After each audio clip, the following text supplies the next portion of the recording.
122-pound unification bout with Jeffrey Matabula. The South African stood 4.5 inches taller than Donaire, and the Filipino Flash tried to neutralize that advantage quickly. Well, when Donaire closes the gap, he negates the height advantage for Matabula. And that's what Nonito has to do. Just get close to him and put those big punches on him and try to get him out as quick as he can. Matabula was willing to trade inside with Donaire, but left himself open at the end of round 4. Go! Left hand!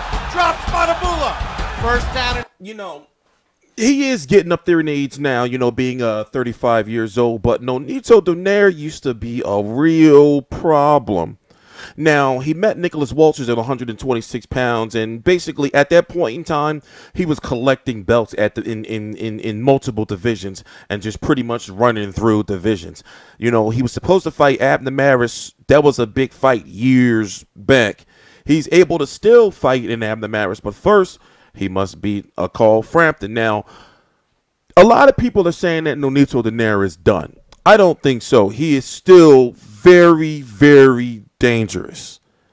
But let's start off by saying I'm TstreeT Controversies. It's TstreeT Controversy Live. I cover every single major fight live. All the links to my social media right down below in the description box. So here you have Donaire, who has been at 126, has had issues at 126 and said that he should be at 122, but his body says 126, if that makes sense.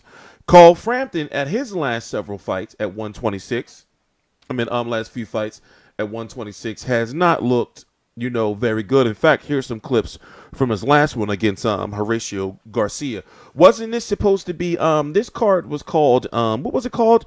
Frampton versus Garcia Reborn. You know, he was with a new promoter. You know, he was fighting on a Frank Warren card. I forgot, did he sign with Frank Warren, or is it just like a fight by fight basis? I know he's with MTK. I know that for sure.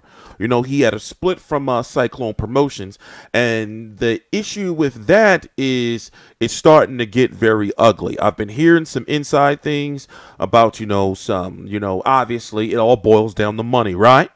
So there's no point in me getting into speculation, but the question I have is, can a Carl Frampton beat a Nonito Donaire? Now, in my opinion, this fight would have been a crazy super fight, you know, 3 years ago, because Donaire has a strong, super loyal Filipino fan base that when Manny Pacquiao was, doing what he was doing, before he fought Mayweather, before he got knocked out by Marquez, then the second biggest other boxing Filipino star was Nonito Donaire, and he was capitalizing off of, that trickle-down effect of Pacquiao. So this is still a very, very, very big fight for me, because if Nonito Donaire loses, then he's pretty much done. But if he wins, then he's in the mix to try to get what Carl Frampton's been after and to get another shot at Leo Santa Cruz. If Carl Frampton wins, he wants Leo Santa Cruz, or Abner Maris. Those guys are likely going to be fighting in March in the Staples Center, from what we've been hearing. You could, Carl Frampton wants the winner of that to come over to Ireland, but you have a guy like Nonito Donaire who's been trying to get his hands on Leo Santa Cruz and Abner Maris, and now they're all under the same banner as far as this Al Heyman, Richard Schaefer, connection that they have.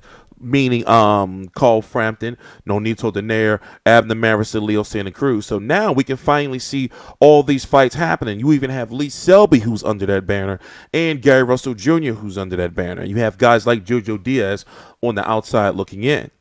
So the 126-pound division, in fact, let's go take a look at it real quick.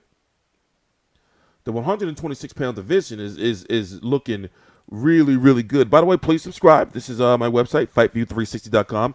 We upload and update our rankings monthly, and soon what we're going to be doing is making sure that all this stuff is color coded, so you can know who the mandatories are, and and who possibly mandatories, and basically the details about the division. So the 126 featherweight division: WBC champion Gary Russell, WBA Super World champion Leo Santa Cruz, WBA World champion Abner Maris. You got Lee Selby, who's the IBF, who's supposed to be fighting Josh Warrington. You have Oscar Valdez, who's supposed to be fighting Scott Quigg in March, and he's the WBO champion. Here, as you can see, you have Carl Frampton, who's ranked right there by the WBA at number 3. You have him number 2 by the WBC, and number 3 by the IBF, and WBO number 7.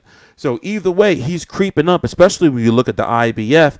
This fight will likely definitely get him into, possibly be the next mandatory for Lee Selby, or, likely he's chasing Leo Santa Cruz and Abner Maris, but he has options. He has options. He can even go to Gary Russell route. But if Nonito Donaire wins, which he can very likely win, Nonito Donaire is better than Horacio Garcia. Come on now.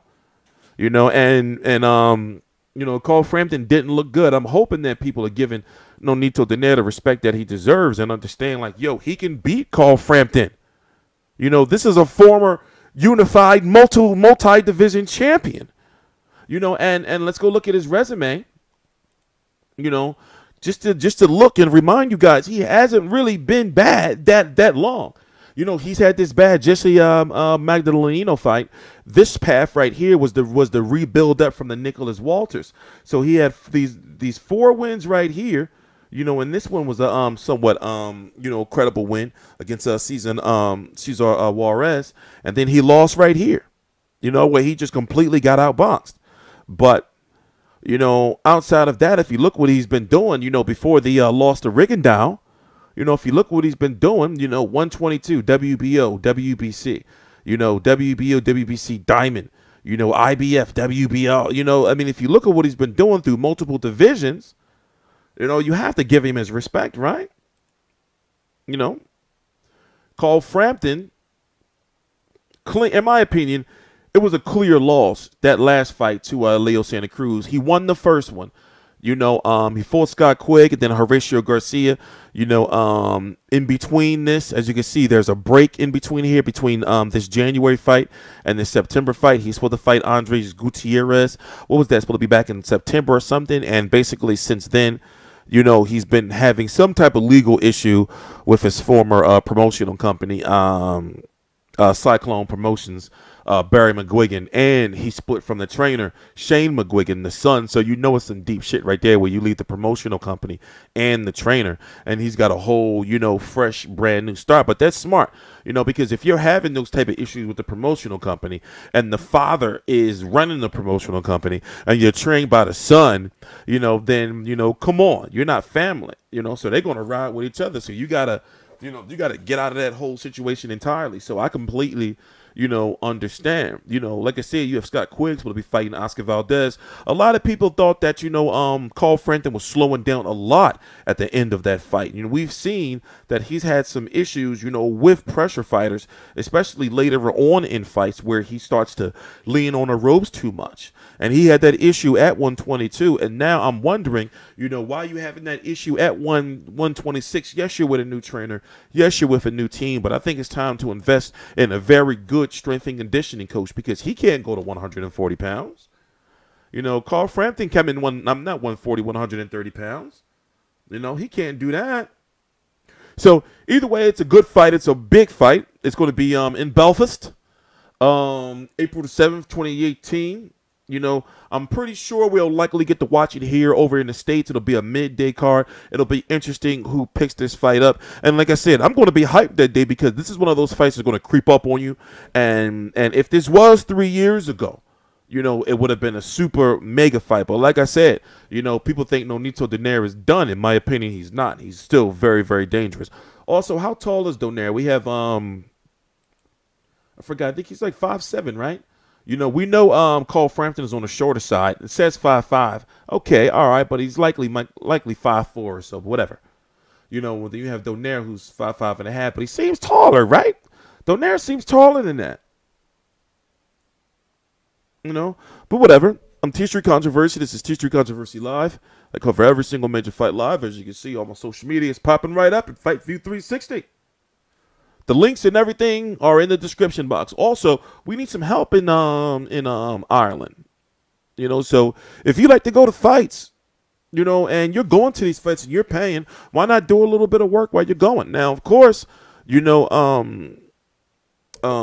we already have people out there, but we can always use more, especially somebody who's able to get to the press conferences that are going to be coming up. The press conference for Donaire and Frampton, the media workout, the weigh-in. So, if you want to go to that and you're serious and you're responsible, you can make a little bit of money too, hit me up. info@FightView360. You put it this way, you can contact me anyway. I don't care, but the most formal way is to email us at info@FightView360. Of course, you got to leave us, a nice, healthy amount of information about yourself, but please, we're looking for help, and that's anywhere in the United States, or anywhere in the world, excuse me, not just for this fight. Please subscribe. All the links are right in the description box. I'm TstreeT Controversy. This is TstreeT Controversy Live.